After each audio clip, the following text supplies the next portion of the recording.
no está negro sobre blanco, pero anoche Trump dejó claro que los gravámenes son inevitables. Por un lado, justifica que castiga a estos tres países por contribuir o permitir la crisis migratoria y de fentanilo en las fronteras estadounidenses, pero por el otro dice no buscar concesiones, sino que es un tema económico. Estados Unidos importa mucho más de lo que exporta y él ve los aranceles una solución mágica, asegura, para ser más ricos y fuertes. Todo es caos bajo las estrellas. La situación es excelente. Bueno, esto del caos bajo las estrellas y la excelente situación que vendría a provocar es una frase de Mao Zedong de 1966 en los inicios de la Revolución Cultural. Se supone que en su significado original la reflexión de Mao vendría a señalar que el caos que vivía su país con guardias rojos y estudiantes dispuestos a pasar a cuchillo a la burocracia del partido, a los restos del poder burgués en el Estado y en las universidades y a cuantos se pusieran por delante, era una oportunidad para el cambio político. Del significado original de la reflexión de Mao seguramente queda hoy muy poco y no creo yo que la revolución cultural sea hoy una referencia para casi nadie en la izquierda, pero la frase de Mao se convirtió poco a poco en un recurso para señalar las paradojas del caos político. ¿Es el caos una oportunidad? ¿Es el caos que está desatando Trump con su guerra comercial contra todos una oportunidad para la izquierda? No soy muy optimista respecto al caos como tratamiento de los males del presente, pero, a pesar de todo, seamos benevolentes con la frase de Mao e intentemos explicar que la guerra comercial de Trump quizá se le vuelva en contra. Como decía ayer Cédric Dugan en Diario Red, Trump no está interesado en utilizar el Estado federal para unificar a las clases dominantes, sino que quiere emancipar a la fracción más agresiva del capital, las grandes tecnológicas, de cualquier constricción federal seria, al tiempo que obliga al aparato administrativo a someterse al control algorítmico de Musk. Para este profesor de economía, Trump está inclinando ahora este equilibrio todavía más a favor de las grandes empresas tecnológicas.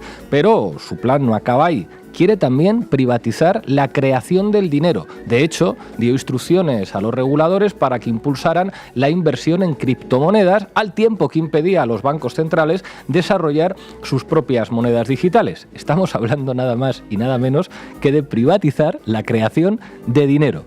Las grandes tecnológicas como nuevos oligarcas, destrucción de la capacidad reguladora del Estado, guerra comercial arancelaria contra todos, amenazas de invasión, caos bajo las estrellas. Pero, el caos bajo las estrellas siempre tiene consecuencias.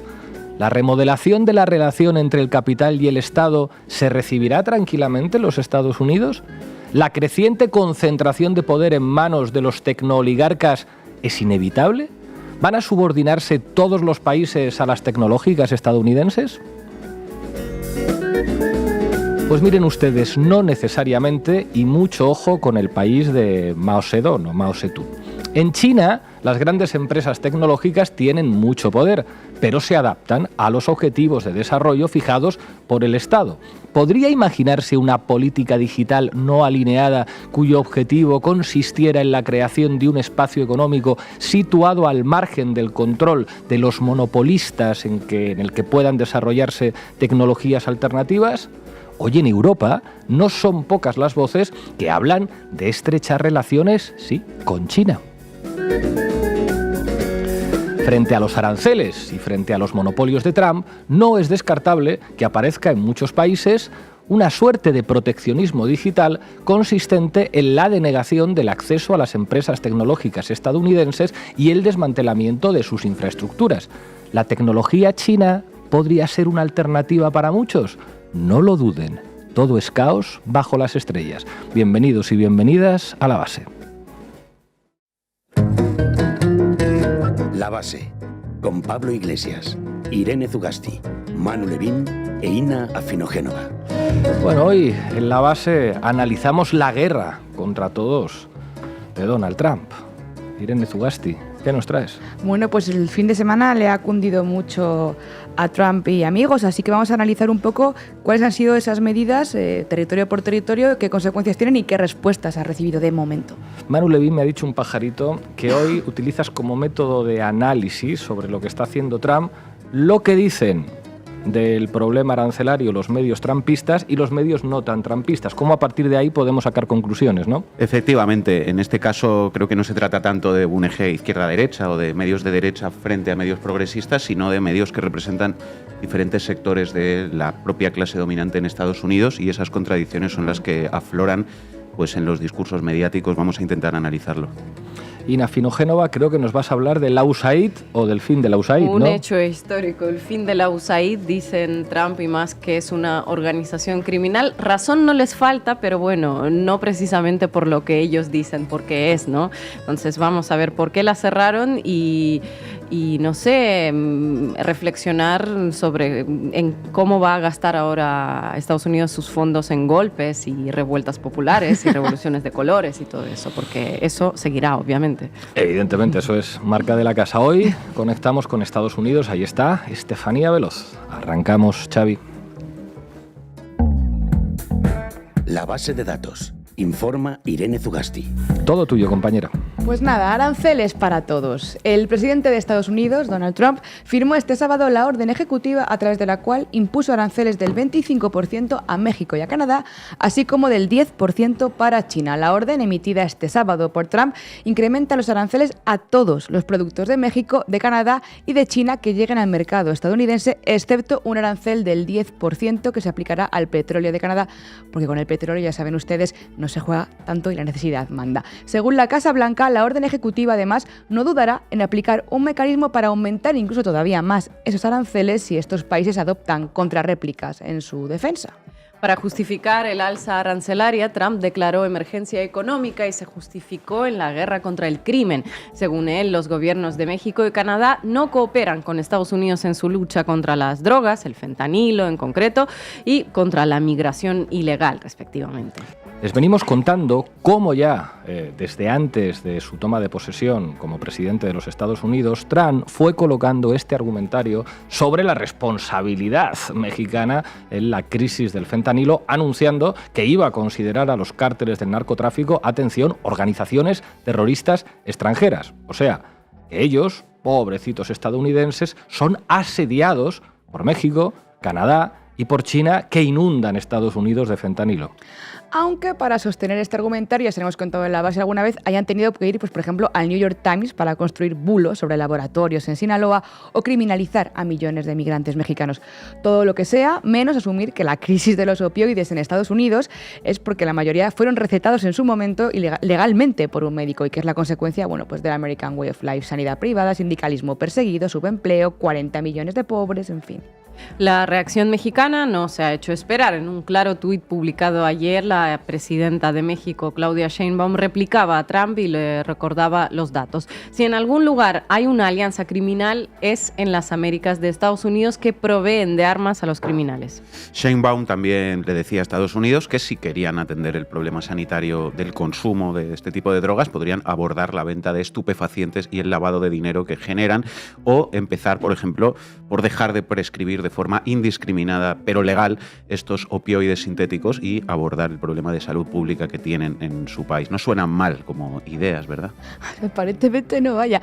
México no quiere confrontación, insiste Sheinbaum, pero el respeto a la soberanía no es negociable. Como decía Juárez, nada por la fuerza, todo por la razón y el derecho. Vean. Quiero decirles, y esto es muy importante, México no quiere confrontación. Partimos de la colaboración entre países vecinos.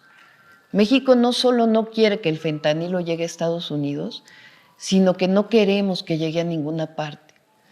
Por ello, si Estados Unidos quiere combatir a los grupos delictivos y quiere que lo hagamos conjuntamente, debemos trabajar en forma integral, pero siempre bajo principios, los principios de responsabilidad compartida, de confianza mutua, de colaboración y sobre todo respeto a la soberanía. La soberanía no es negociable. Coordinación sí, subordinación no. Coordinación sí, subordinación no. El secretario de Economía de México, Marcelo Ebrard, por su parte, compareció para dar una clase de comercio internacional en la mañanera y calificó los inminentes aranceles estadounidenses sobre los productos mexicanos como un error estratégico, porque la imposición de estos aranceles afectaría a 12 millones de familias estadounidenses también, que de un día para otro tendrán que pagar 25% más para comprar coches, repuestos, televisores, ordenadores, refrigeradores, etc.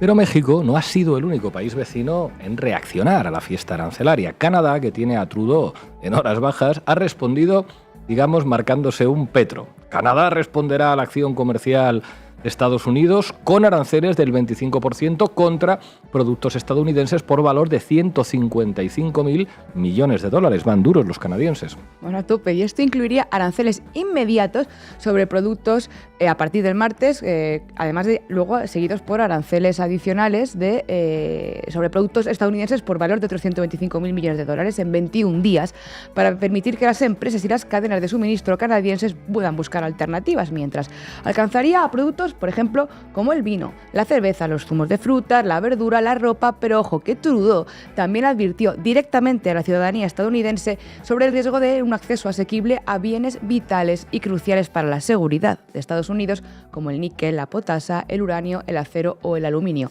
¿Quién iba a decir que Trump iba a conseguir levantarle la imagen a Trudeau, que ya era el nepo baby caído en desgracia, que había dejado la economía canadiense por los suelos, que gastó millones en la guerra de Ucrania y que estaba sitiado por la corrupción?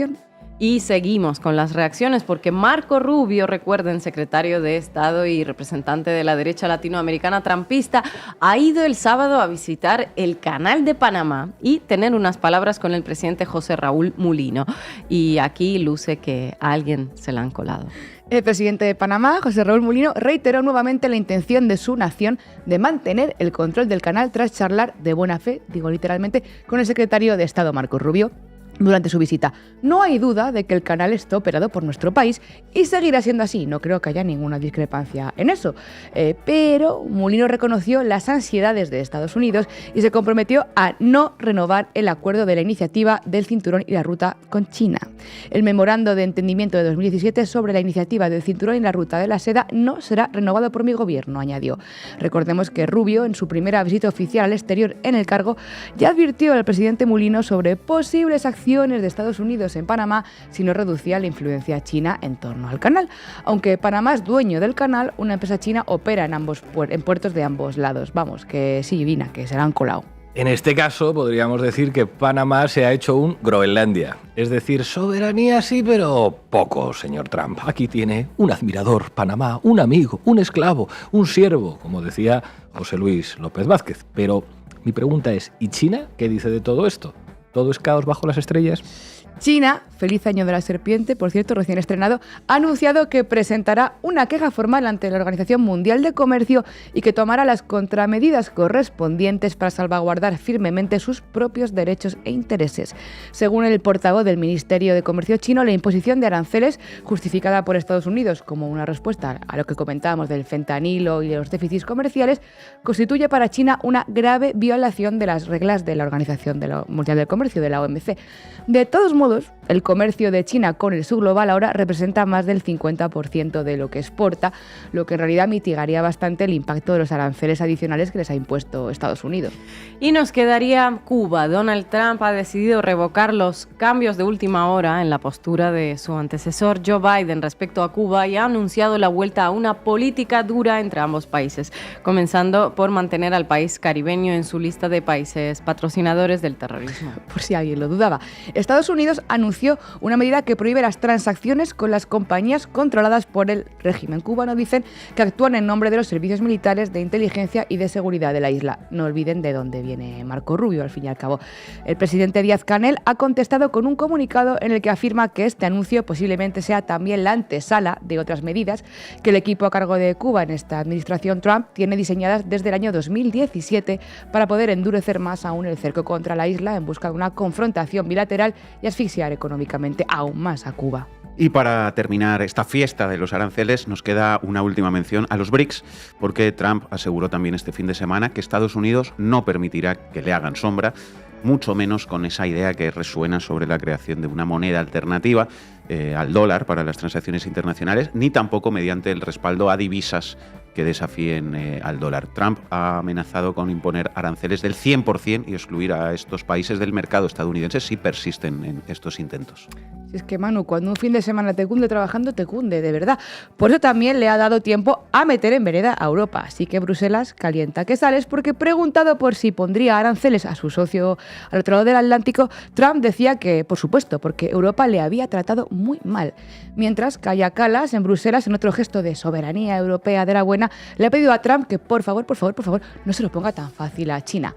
Pero que no se preocupen nuestros vecinos en la Unión Europea, que el presidente del Consejo Europeo, Antonio Costa, advirtió que la Unión Europea estaría dispuesta a defender sus intereses si Washington impusiera aranceles. Es más, Costa intentó quitarle hierro y dijo que no hay necesidad de anticipar ni dramatizar los problemas porque Estados Unidos defenderá sus intereses y Europa defenderá los suyos. Esto forma parte de las relaciones internacionales. Y Macron ha dicho hoy que Europa debe hacerse respetar. A buenas horas, mangas verdes. Como señalan algunos analistas, en realidad esta fiesta arancelaria es una forma de Estados Unidos de anunciar su declive y evitar uno mayor.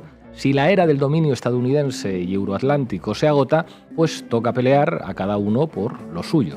No se confundan. Lo que está haciendo Trump no es ni tonto, ni caótico, ni esperpéntico. Está poniendo fin a una era en los términos que le resultan más ventajosos, colocando los intereses de una parte de su clase capitalista como fundamentales y poniendo nuevas formas de relacionarse internacionalmente sobre el tablero de juego. A quienes más daño va a hacer esto, sin lugar a dudas, es a quienes han sido leales, torpes seguidistas de la política de Washington y han negado los vientos de cambio diciéndose a sí mismos hasta ahora todo va bien, hasta ahora todo va bien. Pero como decían en Laen, una película que no deberían dejar de ver, lo importante no es la caída, sino el aterrizaje. Gracias, Ugasti. México no quiere confrontación. Partimos de la colaboración entre países vecinos. México no solo no quiere que el fentanilo llegue a Estados Unidos, sino que no queremos que llegue a ninguna parte. Por ello, si Estados Unidos quiere combatir a los grupos delictivos y quiere que lo hagamos conjuntamente, debemos trabajar en forma integral, pero siempre bajo principios, los principios de responsabilidad compartida, de confianza mutua, de colaboración y sobre todo respeto a la soberanía. La soberanía no es negociable. Coordinación sí, subordinación no. Manu Levin, todo tuyo. Vamos, compañeros. Titulares al banquillo. El análisis mediático de Manu Levin. Diario ABC, ayer, la prensa carga contra Trump por las consecuencias de los aranceles, la guerra comercial más tonta de la historia. Estados Unidos ha anunciado aranceles generalizados para sus principales socios comerciales, lo cual ya está desatando críticas contra el presidente. La guerra comercial declarada por Donald Trump contra los adversarios, pero sobre todo contra los supuestos aliados de Estados Unidos, empieza a ser enmarcada negativamente por multitud de medios de comunicación, tanto europeos, Europa va a sufrir con esta política económica, como estadounidense.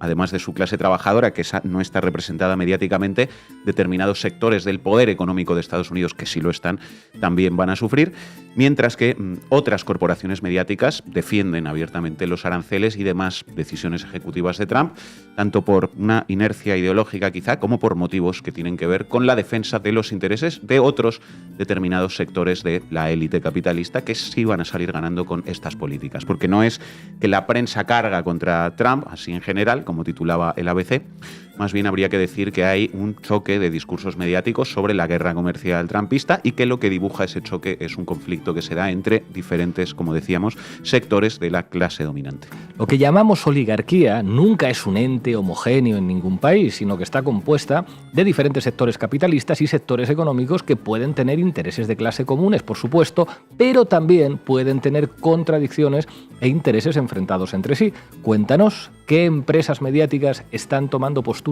críticas con las decisiones de Trump en Estados Unidos. Pues, por ejemplo, la noticia de ABC cita a su vez dos piezas, una en Wall Street Journal, ese conocido medio de izquierdas, y otra en CNN. Wall Street Journal, con el titular que replicaba ABC en el suyo propio. La guerra comercial más tonta de la historia. Trump impondrá aranceles del 25% a Canadá y México sin ningún buen motivo, dice el periódico neoyorquino, que critica el hecho de que los aranceles se dirijan a socios de Estados Unidos. Dice, el presidente Trump lanzará su primera andanada arancelaria el sábado contra estos notorios adversarios estadounidenses, México y Canadá. Ellos recibirán un impuesto fronterizo del 25%, mientras que China, un verdadero adversario, soportará un 10%. Esto nos recuerda el viejo chiste de Bernard Lewis de que es riesgoso ser enemigo de Estados Unidos, pero puede ser fatal ser su amigo. Y la CNN, discurso también muy negativo sobre los aranceles de Trump. En su caso, el argumento principal son las consecuencias que tendrá esa política al interior de Estados Unidos, con previsibles aumentos de precios de insumos y productos básicos, entre otros efectos que ya estuvimos analizando aquí. Análisis. CNN. Los aranceles de Trump son una apuesta de 1,4 billones de dólares con la economía y los precios. Esta estrategia, dice la CNN, tiene el potencial de desestabilizar lo que más les importa a muchos votantes, la economía y el costo de vida. Los aranceles de Trump representan un gran riesgo. Podrían tener un efecto contrario al elevar los precios ya altos para los consumidores en el supermercado, al sacudir el mercado de valores inestable o al matar empleos en una guerra comercial a gran escala. Esto puede ser el mayor autogol de todos, dijo Mary Lovely, investigadora principal del Instituto Peterson de Economía Internacional, a la CNN en una entrevista telefónica. Es una enorme apuesta. Es una receta para desacelerar la economía y aumentar la inflación.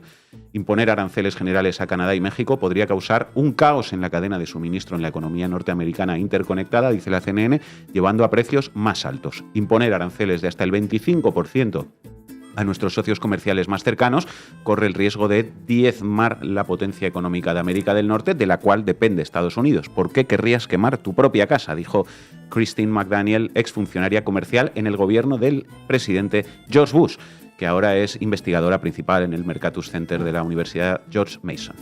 La CNN se refería en concreto a 4 sectores, 4 ámbitos de la economía interna de Estados Unidos en los que los aranceles van a producir inflación: los coches, el combustible, los materiales de construcción y los alimentos. Efectivamente. Esto es, dice la CNN, especialmente cierto en la industria automotriz, donde las piezas a menudo cruzan la frontera varias veces antes de que un automóvil llegue al concesionario. Wolf Research estima que el precio de un automóvil típico vendido en Estados Unidos podría aumentar en $3.000 debido a los aranceles. Y la comida. Los precios en las tiendas de comestibles, dice la CNN, son un punto de dolor importante que pesó sobre los votantes en las últimas elecciones, pero México es la mayor fuente extranjera de frutas y verduras para Estados Unidos, mientras que Canadá ocupa el primer lugar en granos, ganado, carnes y productos azucarados tropicales. Lovely dijo que está muy segura de que los aranceles de Estados Unidos causarán precios más altos para los consumidores, especialmente en las tiendas de comestibles y en materiales de construcción. No es que la CNN o el Wall Street Journal sean de repente medios progresistas y que por eso ataquen estas decisiones. Son medios tan capitalistas como los medios trumpistas, solo que representan a otros sectores del capital distintos a aquellos a los que quiere apoyarse de nuevo el presidente de Estados Unidos. Exactamente. Y los medios españoles y europeos que hoy vienen con enfoques críticos con el trumpismo, pues 3/4 de lo mismo. Porque resulta, amigos, que los siguientes podemos ser nosotros. Europa Press. Trump amenaza con imponer aranceles adicionales a la Unión Europea, a la que acusa de estar realmente fuera de lugar. El HuffPost. La Unión Europea promete una respuesta firme si Trump pone aranceles arbitrarios a los productos europeos. El Español. La Unión Europea se prepara para la guerra comercial con Trump. Vamos a responder con firmeza a los aranceles injustos o arbitrarios. La Unión Europea se prepara para la guerra comercial con Trump. Tremendo el titular del Español. Me recuerda a aquella infausta portada del País que decía: Europa se prepara ya para la guerra, pero en este caso con un antagonista diferente, ¿verdad? Total, 3 años diciéndonos que la amenaza para Europa era Putin y al final va a resultar que la guerra para la que había que prepararse era con los Estados Unidos. En fin, pues en estas estamos. Ojalá el debate que ahora va a crecer en Europa sobre las consecuencias de la dependencia de Estados Unidos se extienda también a la pertenencia a la OTAN, porque Europa no podrá jamás defender sus intereses frente a Trump si depende de una estructura militar liderada, sí, por Trump. Pequeñas cositas, pequeño detalle, ¿no? Y hablando del país, a lo de la OTAN todavía no, pero parece que algunos empiezan a caerse un poco del guindo en esa redacción sobre lo que representa en términos históricos la presencia de Donald Trump en el gobierno de los Estados Unidos. Si hace unos días comentábamos que el país seguía enmarcando este segundo mandato de Trump como una turbulencia pasajera en el orden mundial post-Segunda Guerra Mundial, mientras que la derecha entendía perfectamente que estamos en otra pantalla. Bueno, hoy el periódico Deprisa cambia el marco. El país. Trump abre con la guerra de los aranceles una nueva y agresiva era en la economía global.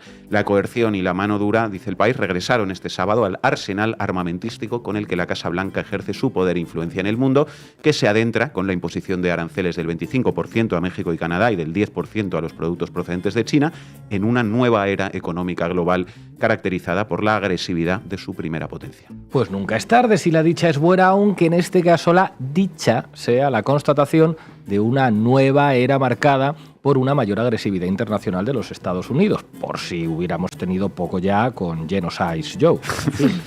Efectivamente. Bueno, muchos contenidos también, cada vez más, sobre el impacto negativo que los aranceles de Trump puedan tener no solo en otros países, sino al interior de Estados Unidos. También ha analizado esto desde la prensa extranjera. El jueves vimos algunos ejemplos. La Nación desde Argentina. Las empresas norteamericanas esperan el golpe de los aranceles de Donald Trump. Expertos explican que las medidas tendrán un impacto en los insumos de las empresas, los precios al consumidor y el nivel de inflación. Deutsche Welle desde Alemania, por ejemplo. Trump, aranceles podrían causar dolor a estadounidenses. El mandatario aseguró que valdrá la pena todo el costo que debamos pagar en referencia a las tasas impuestas a los productos de México, Canadá y China. Y mencionábamos hace un momento a Argentina por el titular de La Nación. Estas últimas declaraciones de Trump que recoge la Deutsche Welle y que están también en la pieza de ABC, haremos que Estados Unidos sea grande otra vez y valdrá la pena todo el costo que debamos pagar. No sé a vosotros, pero a mí, cuando las he leído, me han recordado completamente al discurso de Javier Milei en Argentina, cuando dice el pueblo lo va a pasar mal, pero hay que sacrificarse para que Argentina vuelva a ser potencia. Estas líneas pues dicen básicamente lo mismo. Es un discurso construido para defender un ajuste a la interna y tiene sentido, porque leyendo los análisis económicos sobre las consecuencias de los aranceles al interior de Estados Unidos, lo que va a hacer Trump en gran medida es un ajuste que va a empobrecer a los estadounidenses. Bueno, pero cuéntanos, ¿qué medios de comunicación están defendiendo la guerra comercial y el ajuste de Trump en Estados Unidos? Pues, por ejemplo, la Fox. Esto se puede comprobar rápidamente echando un vistazo a su portada digital, a la portada digital de Fox News de hoy mismo. Haced la prueba. Esta mañana, por ejemplo, resulta que los aranceles de los que todo el planeta habla no estaban entre las primeras informaciones que ofrece la Fox. La primera noticia es sobre el Canal de Panamá, retórica maga. La segunda es sobre la supuesta violencia de manifestantes antirracistas contra las deportaciones, retórica racista. La tercera era una noticia positiva sobre Elon Musk y su departamento motosierra, retórica antiservicios públicos. Había que scrollear hasta la cuarta entrada de la web, después ya la Fox seguía con más noticias racistas y luego ya pasaba a deportes. Había que ir a la cuarta entrada para encontrar una información sobre los aranceles. Esto ya nos dice unas cuantas cosas y si uno mira el contenido de la pieza puede comprobar que todo el enfoque es positivo sobre la guerra comercial desatada por Trump, ni una palabra sobre la inflación que va a provocar en Estados Unidos a los trabajadores estadounidenses. Efectivamente, que la progresiva mediática Universo CNN ponga en primer plano el tema de los aranceles, mientras que los medios abiertamente trumpistas, como la Fox, releguen este asunto a un segundo plano, pues claro, revela que ambos actores mediáticos entienden que este puede ser un tema que haga sufrir políticamente a Donald Trump. Desde aquí vamos a seguir poniendo toda nuestra energía para analizar con rigor todo lo que representa para el mundo esta nueva era definida por más agresividad y más violencia de la todavía primera potencia global, al menos desde el punto de vista militar, contra adversarios y también contra supuestos aliados. Y trataremos de seguir explicando también a quién beneficia y a quién perjudica fuera y dentro de las fronteras de los Estados Unidos. Gracias, Manu. It's been run by a bunch of radical lunatics, and we're getting them out. USAID, run by radical lunatics, and we're getting them out, and then we'll make a decision. Radicales, lunáticos, en fin, lo que hay que ver. Ina Finogénova, todo tuyo. Vamos con la USAID. ¿Para qué me invitan? El análisis internacional de Ina Finogénova. Panda de lunáticos radicales, USAID, lunáticos radicales. Le cundió mucho, como dijo Irene, el pasado fin de semana a Donald Trump y a su jefe del departamento de la motosierra, Dodge, Elon Musk. No solo dieron comienzo oficial a la guerra comercial, amenazaron a Panamá con la anexión del canal, de manera que el país tuvo que retirarse de la iniciativa china Una Franja, Una Ruta, la nueva ruta de la seda. No solo amenazaron con aranceles a los países integrantes del grupo BRICS, sino que liquidaron la Agencia de Estados Unidos para el Desarrollo Internacional, la famosa USAID. En Canal Red le dedicamos a las labores altruistas de esta agencia algún que otro programa, pero hoy la ocasión amerita repasar algunos de sus momentos estelares antes de esta caída en desgracia. Pero antes explícanos, ¿por qué eliminar una agencia impulsora del colonialismo estadounidense por el mundo cuando uno de los pilares de tu programa político es precisamente el expansionismo sin escrúpulos? Ya, claro, es la pregunta que surge, ¿no? ¿Cómo es que Donald Trump se deshace de una herramienta que a lo largo de décadas le sirvió a Estados Unidos para diversas operaciones de cambios de régimen y revoluciones de colores en nombre de la promoción de la democracia? Bueno, es una cruzada que parece en cierto punto personal. Tanto Trump como Musk ven en la USAID, ojo, un nido de marxistas extremo izquierdistas radicales que tiran decenas de millones de dólares de los contribuyentes estadounidenses. Pero detrás de la pantalla de la batalla cultural contra el marxismo hay algo más. Resulta que la USAID financió decenas de medios, ONGs y think tanks que impulsaron todo el tema del Russiagate, la trama rusa, aquella investigación que sostenía que la victoria de Donald Trump en 2016 se debió básicamente a la injerencia rusa y que le dio a su primer mandato ese tufillo de dudas sobre su legitimidad.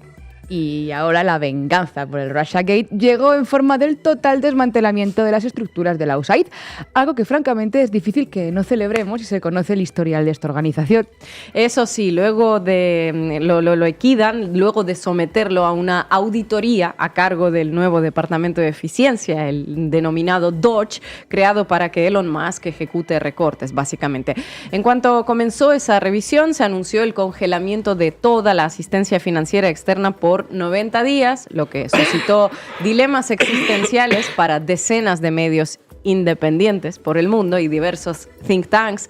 Ayer Elon Musk acusó a la USAID nada menos que de haber usado el dinero de los contribuyentes estadounidenses en la financiación de un laboratorio chino que habría creado el arma biológica, son sus palabras literales, del coronavirus, y el resto, bueno, fue coser y cantar. USAID es una organización criminal, es su hora de morir, publicó en X. Poco después, las páginas web, así como los perfiles en X de la agencia, fueron eliminados, mientras que diversos medios de información que se sostenían con fondos de la USAID anunciaron campañas de recaudación de dinero. Y a uno, con todo esto, le sale decir, pues bien, eliminada la agencia, la hidra colonialista pierde una cabeza, pero claro, no precisamente porque Trump y más se hayan despertado decididos a leer a Fanon y poner fin a las injerencias estadounidenses en los asuntos de otros países. No, que va, todo el mundo tranquilo, que el dinero para ejecutar cambios de régimen no va a faltar. Lo que pasa es que se va a distribuir a través de otro tipo de chiringuitos, ¿verdad? Así es. Los demócratas en el Congreso ya están bastante furiosos, insisten en que el presidente no tiene potestad ni para desmantelar la agencia así de un plumazo, ni para quitarle fondos, ya que los aprueba el Congreso, ni para definir a los socios de la USAID. De hecho, hablando de los fondos, estamos hablando de 73,000 millones de dólares solo en 2023 para una red de asistencialismo y caridad que ha garantizado en 2023 y a lo largo de décadas que Washington tuviera agarrados por el cuello a los estados supuestamente asistidos, usando su falta de recursos y falta de oportunidades. Porque, bueno, nadie ayuda a cambio de nada, ¿no? Y menos Estados Unidos. USAID, aquí no vamos a quitarle la razón a Musk, que es en efecto una organización criminal, pero no por ser el nido del wokeismo, como lo pinta el tecnofaraón. La gente que tiene memoria recordará que USAID es básicamente la hija de la CIA, que ha servido para organizar golpes, revueltas populares, revoluciones en todo el mundo y en estricta concordancia siempre con los intereses de Estados Unidos. Es decir, el nido de serpientes marxistas radicales, parafraseando a Musk, le ha sido muy rentable a Washington desde su misma creación y no precisamente para ayudar a marxistas radicales, no, en otras latitudes del planeta. Más bien al contrario, las relaciones internacionales de los últimos 60 años no se explicarían sin esta entidad. Así es, la agencia nació en 1961 durante el gobierno de John Kennedy. Interfiriendo en nombre de la libertad desde 1961. Since 1961, ¿no? En plena Guerra Fría, Kennedy decidió que una agencia encargada de administrar la ayuda a países extranjeros para promover el desarrollo social era necesario y no fue ningún arrebato de generosidad, sino un paso más en la lucha contra el comunismo. En las décadas de los 60 y 70, la USAID operó directamente de la mano de la extinta Oficina de Seguridad Pública de la CIA, señalada por formar a cuerpos de seguridad extranjeros en técnicas de terrorismo y tortura. En 1973 ese programa se canceló porque ya las acusaciones empezaron a lastrar demasiado la imagen pública de Estados Unidos. A partir de ahí, la USAID fue por libre y vaya cantidad de actividades que montó por el mundo: Venezuela, Cuba, Nicaragua, Bolivia, Ecuador, Europa del Este, Afganistán y suma y sigue. En Cuba tienen todo un historial. En 2009 la USAID creó un proyecto que camufló un programa destinado a fomentar la rebelión en la isla, haciéndolas pasar por misiones de prevención del SIDA. Informaba nada menos que Washington Post hace más de 10 años que la entidad envió a jóvenes venezolanos, costarricenses y peruanos a Cuba para que se hicieran pasar por activistas, formaran talleres de prevención del VIH e identificaran en el proceso a cubanos que se pudieran convertir en activistas políticos anticastristas. La USAID también estuvo detrás de la red social Zunzumeo, que se popularizó con el apodo del Twitter cubano y que fue diseñada por Estados Unidos para conseguir un cambio de régimen. En Perú, en la década de los 90, le metieron más de $30 millones a la campaña de Alberto Fujimori, como no, siempre apostando por lo mejorcito de cada casa. Si llegan a saber la deriva ideológica de Vargas Llosa, a lo mejor tendría que haber sido para él ese dinerito. En ese momento su caballo ganador fue Alberto, que en todo caso demostró que también tenía madera para asumir las funciones que le encargaran. En México, en los últimos años han estado financiando con millones de dólares a la organización Mexicanos contra la Corrupción y la Impunidad desde los inicios del mandato de Andrés Manuel López Obrador hasta hace nada. Vaya coincidencia de timing, oigan. Y justo el jefe de esa organización, Claudio X González, luego creó la alianza Va por México, que apostó por Xóchitl Gálvez en las presidenciales. En Nicaragua han inyectado millones de dólares en medios de comunicación y grupos de oposición desde la reelección del Frente Sandinista en 2006. Imaginen si esa asistencia saliera por las arcas de Rusia, de China o de Venezuela. China Aid, ¿por qué no? Ya, hasta el día de hoy uno podrá justificar que los medios independientes acepten subvenciones de distintos organismos extranjeros, sobre todo si son de USA, ¿no? Y no de China. Bueno, siempre y cuando estos no moldeen sus políticas editoriales. En la práctica, todos terminan de alguna manera incrustando los intereses estatales o empresariales de Estados Unidos dentro de sus independientes líneas editoriales. Por eso es tan importante apoyar a medios como Canal Red. Bueno, WikiLeaks compartió ayer un documental censurado en 2024 sobre la creación por parte de USAID de una red de medios de investigación independientes cuyos ejecutivos fueron aprobados por Estados Unidos. Imaginen la línea editorial de una redacción cuyo editor en jefe recibe el visto bueno del Departamento de Estado. Bueno, la red promovió teorías sobre el Russiagate y también falsedades sobre Julian Assange mientras este se pudría en prisión. También hubo inyecciones millonarias en procesos electorales en muchos lugares del mundo, ¿verdad? Con especial enfoque en Europa del Este y en el espacio postsoviético.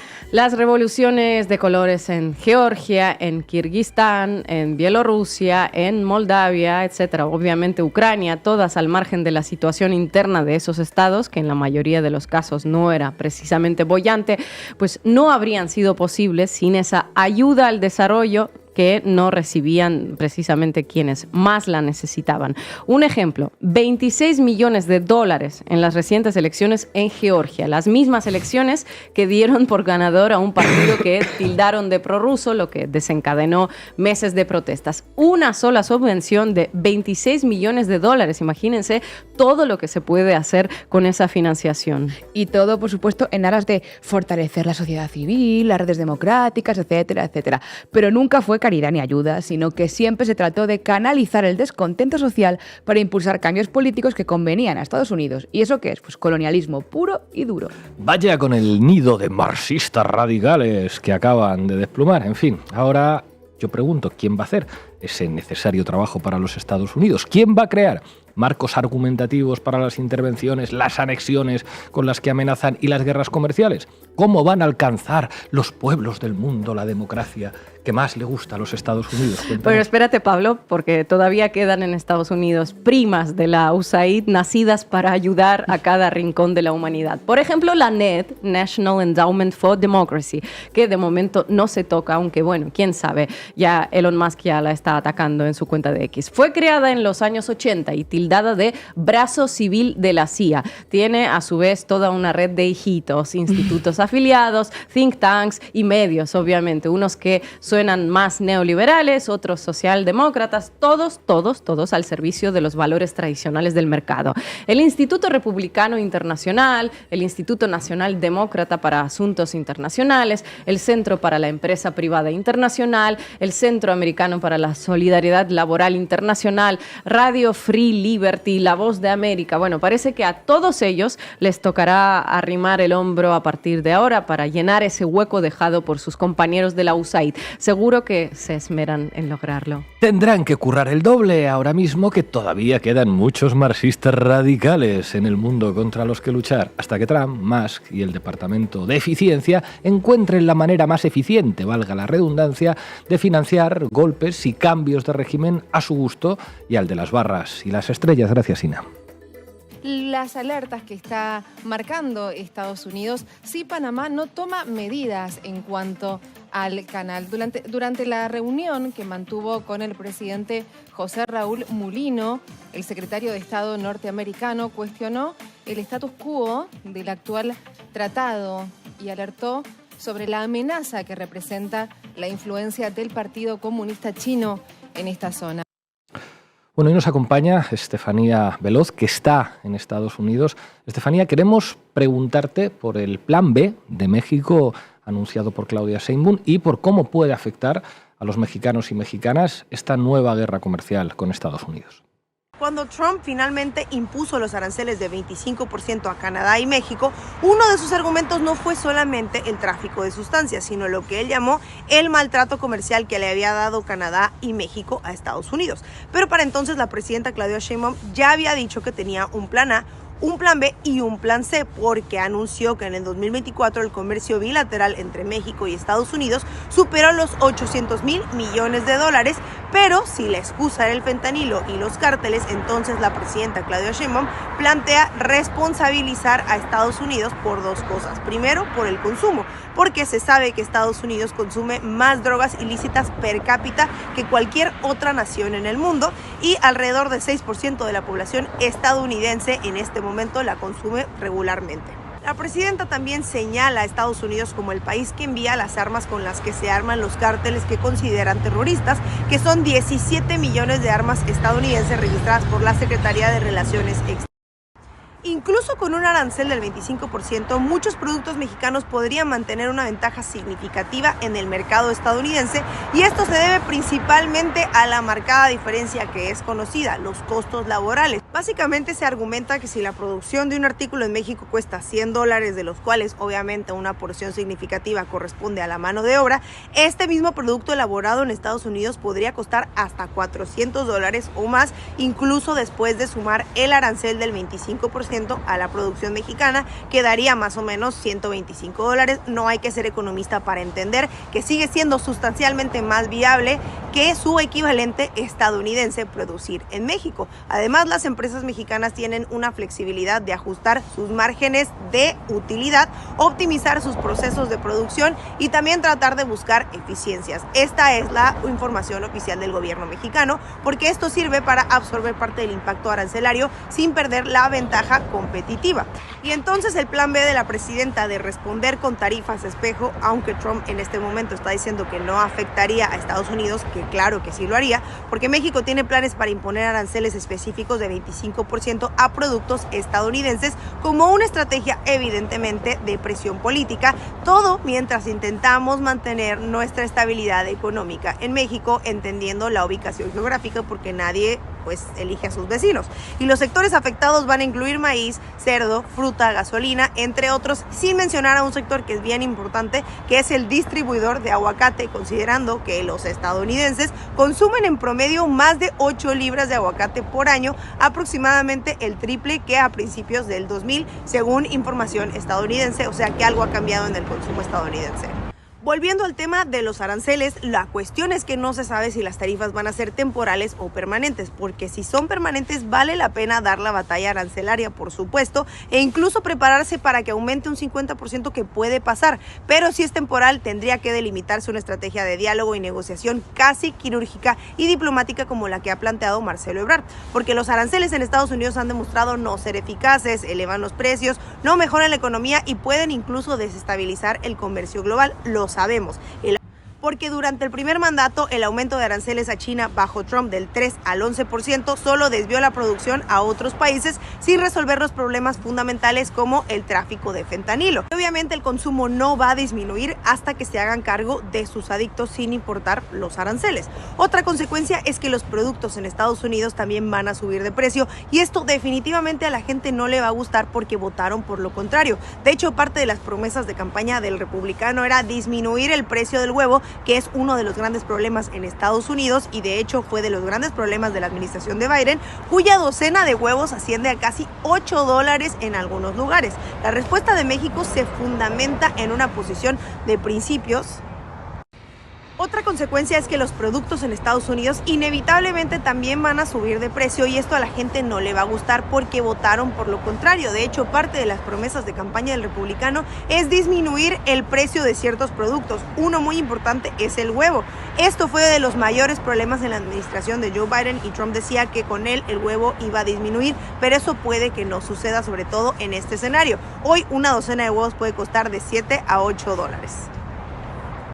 Y bueno, la respuesta de México se fundamenta en una posición de principios y en una estrategia calculada no solamente de arancel contra arancel, sino dirigir los aranceles específicamente a productos donde esto también pueda generar medio que una presión económica en Estados Unidos y se convierta esto en una negociación política efectiva, así como siendo una nación mucho más independiente y creando su propia economía. Por último, en México se va a entender que esto suceda, se va a entender que hay que resistir al aumento de algunos productos, que hay que responder de una manera que sostenga la dignidad mexicana, pero esto en Estados Unidos puede que no pase, porque aquí se va a entender como algo innecesario.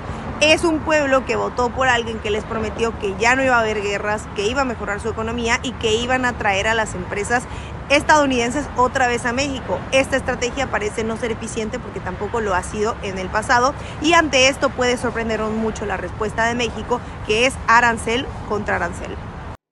Muchísimas gracias por tu informe, compañera. Llegamos al final del programa. Recuerden hacerse socios y socias de Canal Red en apoya.canalred.tv o en el QR que aparece aquí en sus pantallas. Les vamos a dejar con un tema con el que, irónicamente, vamos a homenajear al amigo del caos bajo las estrellas. El tema se llama Red Sun in the Sky en versión techno. Hoy se baila en muchas discotecas de Silicon Valley. Hasta mañana.